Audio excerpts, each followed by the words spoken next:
বাদর, সে তো বাদরামি করবেই, এটাই স্বাভাবিক। তবে বাদর কি কখনো জ্ঞানী হতে পারে? না, আসলে জ্ঞানী না হলেও তিন জ্ঞানী বানর নামে প্রচলিত এই বানরগুলোর সাথে হয়তো আমরা অনেকেই পরিচিত। আমাদের প্রত্যেকের স্মার্টফোনে কিন্তু এই তিন বানরের ছবি আছে। কি অবাক হলেন? না, অবাক হওয়ার কিচ্ছু নেই। এই তিন জ্ঞানী বানর এতটাই জনপ্রিয় যে এদের নিয়ে স্মার্টফোনে এমোজিও রয়েছে। এদের নিয়ে যে রয়েছে বহু চিত্রকর্ম, বহু স্থাপনা, বহু ভাস্কর্য। কিন্তু এই তিন বানর আসলে কারা? কি বোঝাচ্ছে এই তিন বানর? কেনই বা এরা এত জনপ্রিয়? চলুন আজকে জেনে নিই এই তিন জ্ঞানী বানর সম্পর্কে। দ্য থ্রি ওয়াইজ মাঙ্কিস বা তিন জ্ঞানী বানর নামে পরিচিত এই তিনটি বানর আসলে একটি প্রবচনের সচিত্র রূপ। প্রবচনটি হলো, খারাপ কিছু দেখো না, খারাপ কিছু শুনো না, খারাপ কিছু বলো না। এই তিন বানরের রয়েছে তিনটি ভিন্ন নাম। যে বানরটি তার হাত দিয়ে চোখ ঢেকে রেখেছে তার নাম মিজারু, যে বানরটি কান চেপে রেখেছে তার নাম কিকাজারু, আর শেষেরটি যেটি কিনা মুখ চেপে রেখেছে তার নাম আইওয়াজারু। এই তিনটি বানরের ওপর প্রবচনটি সচিত্র রূপ প্রকাশ পেয়েছে। অর্থাৎ মিজারু চোখ ঢেকে রেখে কোনো খারাপ জিনিস দেখছে না, কিকাজারু কান চেপে রেখে খারাপ কিছু শুনছে না, আর শেষের জন আইওয়াজারু মুখ চেপে রেখে খারাপ কথা বলছে না। জাপানের বাইরে এই তিন বানরকে কোনো কোনো স্থানে মিজারু, মিকাজারু ও মাজারু নামেও ডাকা হয়। এই তিন বানরের বহু মূর্তি পৃথিবী জুড়ে অনেক জনপ্রিয়তা লাভ করেছে। মানুষ ভাস্কর্য হিসাবেও ঘরের মধ্যে এই তিন জ্ঞানী বানরের মূর্তি রেখে থাকেন। তবে শুধু ভাস্কর্য হিসাবেই নয়, এই তিন বানরের মধ্যে রয়েছে আরও গভীর এক জীবন দর্শন। সেটি জানার আগে চলুন জেনে নিই এই তিন বানরের উৎপত্তি সম্পর্কে। কিভাবে এলো এই তিন বানর? এই তিন প্রতীকী বানরের উৎপত্তি সর্বপ্রথম কোথায় হয়েছিল তা বলা মুশকিল। তবে সপ্তম শতাব্দীতে বানরের এই প্রতীকী রূপকে বৌদ্ধ ধর্মে যুক্ত করেন এক সন্ন্যাসী। তার নাম জুয়ান জ্যাং। তিনি ছিলেন চীনা ভাষায় বৌদ্ধধর্মী গ্রন্থগুলোর সবচেয়ে গুরুত্বপূর্ণ অনুবাদক। প্রচলিত উপকথা অনুসারে এই সন্ন্যাসী যখন এক স্থান থেকে অন্য স্থানে ভ্রমণ করতেন তখন তার সাথে সঙ্গী হিসাবে একটি বানর থাকত। তবে তিনি আসলে এই তিন বানরের আবিষ্কারক নন, বরং তিনি সর্বপ্রথম এই বানরদেরকে জনপ্রিয় করে তোলেন। এই তিন বানরের উল্লেখ সর্বপ্রথম দেখতে পাওয়া যায় কনফুসিয়াসের রচনাবলিতে। এছাড়াও অনেকের মতে জাপানের কোশিন মতবাদ থেকে এদের উৎপত্তি। কোশিন মতবাদ অনুসারে মানবদেহে তিনটি পোকা বা কীট বাস করে, যারা সানসি নামে পরিচিত। এই কীটগুলো মানুষের সকল ভালো ও খারাপের কাজের হিসাব রাখে। প্রতি 60 দিন অন্তর অন্তর এরা মানব শরীর ত্যাগ করে টিনটেই নামক দেবতার কাছে মানুষের এই ভালো খারাপের হিসাব পৌঁছে দেয়। কোশিন মতবাদ অনুসারে এই তিন বানর সানসি ও টিনটেকেই মানুষকে খারাপ কাজ দেখতে, শুনতে, বলতে বাধা দেয়। এছাড়া এই তিন বানরের সচিত্র রূপ সর্বপ্রথম দেখা যায় জাপানের নিকটে অবস্থিত বিখ্যাত তোশুগু মঠে। এই মঠের প্রবেশপথের ঠিক উপরে রয়েছে এই তিনটি বানরের মূর্তি। এগুলো নির্মাণ করে হিদারি জিঙ্গোরো নামক এক ভাস্কর্য। গবেষকদের মতে এই তিনটি বানরের ধারণাটি অষ্টম শতাব্দীতে টেন্ডাই বৌদ্ধ ধর্ম দর্শন হিসাবে চীন থেকে জাপানে প্রবেশ করে। এই বিশ্বাস অনুসারে এই তিন বানর টেন্ডাই দর্শনের তিনটি মতবাদকে প্রকাশ করে।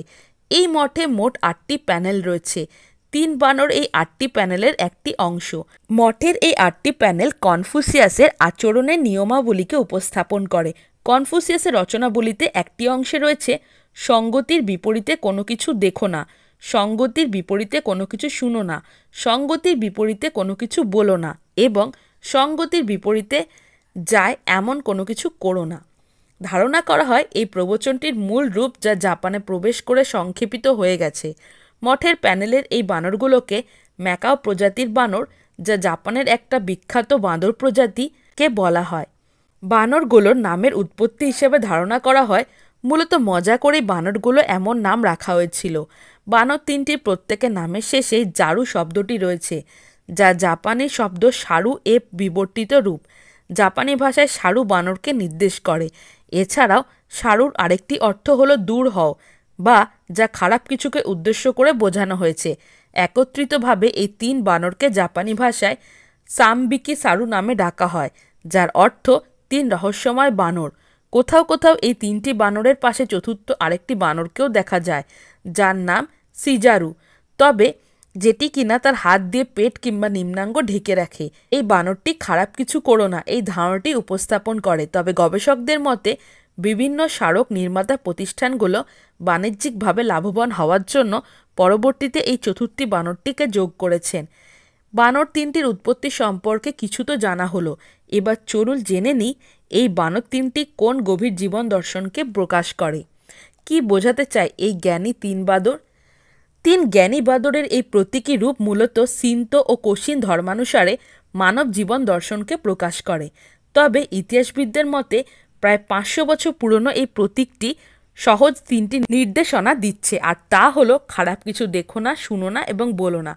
কিন্তু কেন নিষেধ করা হচ্ছে? আমাদের বাস্তব জীবনের এর উত্তর রয়েছে। আপনি কি কখনো কোনো পচা খাবার খেয়েছেন?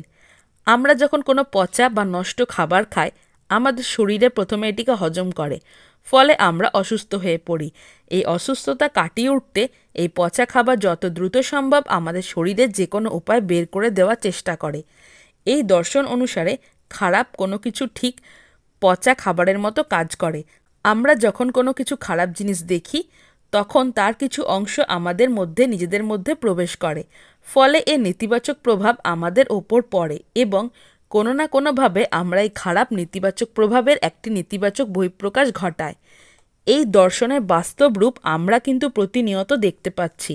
সাম্প্রতিক গবেষণায় দেখা গেছে, মানুষ টিভিতে কিংবা মুভিতে যেসব অপরাধ, খুন, হত্যা, রাহাজানি প্রভৃতি দেখেছি, তা বাস্তবে মানুষকে এইসব অপরাধ করতে অনুপ্রাণিত করছে। শিশু কিশোরের মারামারি, যুদ্ধ, নিষ্ঠুরতাযুক্ত ভিডিও গেম খেলে বিভিন্ন অপরাধ ও সহিংসতায় জড়িয়ে পড়ছে। ঠিক এই কারণেই তিন জ্ঞানী বানরের প্রথম বানরটি খারাপ কিছু দেখতে নিষেধ করছে, পরের বানরটি খারাপ কিছু শুনতে মানা করছে, যার কারণ প্রথম কারণটির অনুরূপ। আর সর্বশেষ বানরটি আসলে প্রথম দুটি কাজের ফলাফল নির্দেশ করছে। অর্থাৎ আপনি যখন খারাপ কিছু দেখবেন না, খারাপ কিছু শুনবেন না, তখন স্বাভাবিকভাবে তার ফল হিসাবে আপনি খারাপ কিছু বলবেন না, অর্থাৎ আপনি শুদ্ধ থাকতে পারবেন। এইভাবে তিন জ্ঞানী বানর আমাদেরকে সকল খারাপ কাজ থেকে দূর থাকার উপায় বাতলে দিচ্ছে। তাই আজ থেকে এই তিন বানরকে শুধু ফোনের মজার ইমোজি হিসাবে মেসেজিংয়ে ব্যবহার না করে, সেই সাথে এই তিন বানরের শিক্ষাকে আপনার জীবনে কাজে লাগানোর চেষ্টা করুন। তাহলে আপনিও পারবেন সকল খারাপ কাজ থেকে নিজেকে কিছুটা হলেও দূরে রাখতে। হ্যালো ফ্রেন্ডস, আমি জয়িতা। আপনারা দেখছেন বুক অফ নলেজ চ্যানেল। আপনি কি খাদ্যরসিক বা ভ্রমণ প্রেমী? তাহলে নিচে দেওয়া ডেসক্রিপশন বক্সের লিঙ্কে ক্লিক করুন আর রহস্য, এডুকেশন, অ্যাডভেঞ্চার রিলেটেড ভিডিও পেতে আমার চ্যানেলটিকে সাবস্ক্রাইব করুন। ভালো লাগলে অবশ্যই লাইক, কমেন্ট আর বন্ধুদের সাথে শেয়ার করুন। তো বন্ধুরা, আজকে আমার টপিক ভালো লেগে থাকলে চ্যানেলটিকে like, comment, share and subscribe করতে ভুলো না।